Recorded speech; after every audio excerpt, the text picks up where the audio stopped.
let's take a deep breath. Today, we're not just having a regular discussion. We're going on a deep spiritual journey. In this analysis, we're going to unpack love, attachment, and that universal pain of heartbreak that we all experience at some point. We'll blend ancient Sanatone wisdom with psychology and astrology to reveal a truth that will literally change how you see everything. Think about it for a second. Have you ever felt that what you considered to be deep, unconditional love was actually just a necessity for them? That you were just a convenience, a comfort, rather than a soul they truly cherished?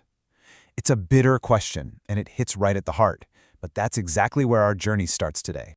When you were useful, right? When you were giving them status, comfort, or validation, they were right there, so close. But the moment you broke, the moment your usefulness faded, or you didn't meet their expectations, they distanced themselves. And that makes you wonder, was that really love?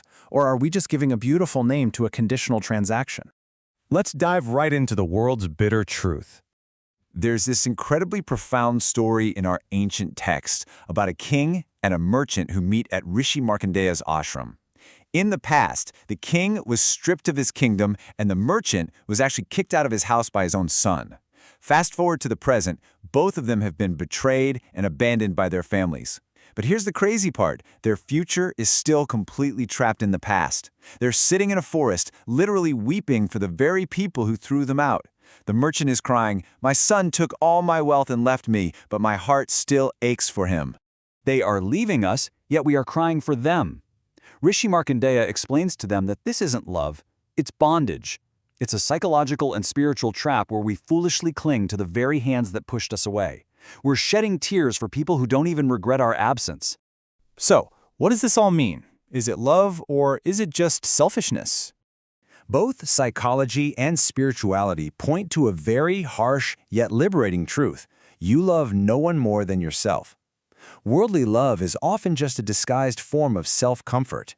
When someone says, "I love you," what they often mean in a worldly sense is, "I love how you make me feel." It's a reflection of their own ego.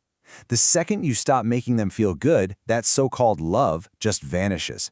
Let's put this into perspective with a really blunt example. We love our own bodies more than anything, right?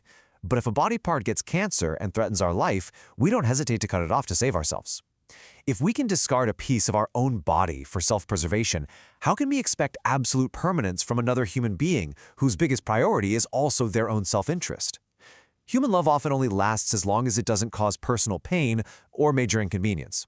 If you look at it side by side, worldly love is entirely conditional. It values your usefulness, it's temporary, and it's ultimately self-serving.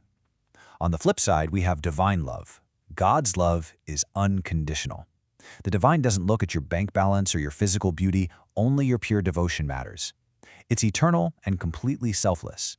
God needs absolutely nothing from you, which means when you break, divine love is the only love that doesn't walk away. So why do we get tricked in the first place? Let's talk about attachment and illusion. This trick is what we call Maya. In astrology, the planetary force Rahu does exactly this. It makes you believe that what you see is the absolute truth, even when it's not. Maya is that profound psychological deception that tricks you into believing that temporary, flawed humans can provide you with permanent happiness and peace. It's a massive illusion. Rahu's energy keeps us constantly chasing a mirage. And honestly, this illusion is exactly why modern relationships fall apart so quickly.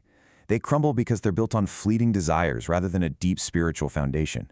In astrology, Venus might spark that initial attraction, but it's Jupiter's wisdom that brings true devotion. When a relationship gets inconvenient, duty goes out the window. When the usefulness ends, people just move on to new partners, looking for that same illusion in a different face. It's a never-ending cycle of attachment and disappointment. But here is where we flip the script. Heartbreak is actually grace. Betrayal is not a punishment. It is the shattering of an illusion. I want to say this with the utmost empathy. God sometimes removes people from your life, not to hurt you, but to wake you up. When someone leaves you, they are essentially breaking the spell of Maya. They are showing you that you were leaning your entire weight on a very fragile wall of glass. In spiritual traditions, this painful awakening is known as kripa, or grace. If we didn't face adversity, we would literally waste our entire lives trapped in this web of illusion. That deep loneliness you might be feeling right now, it's not a curse, it's a hidden blessing. Saturn, or Shani, teaches us exactly this.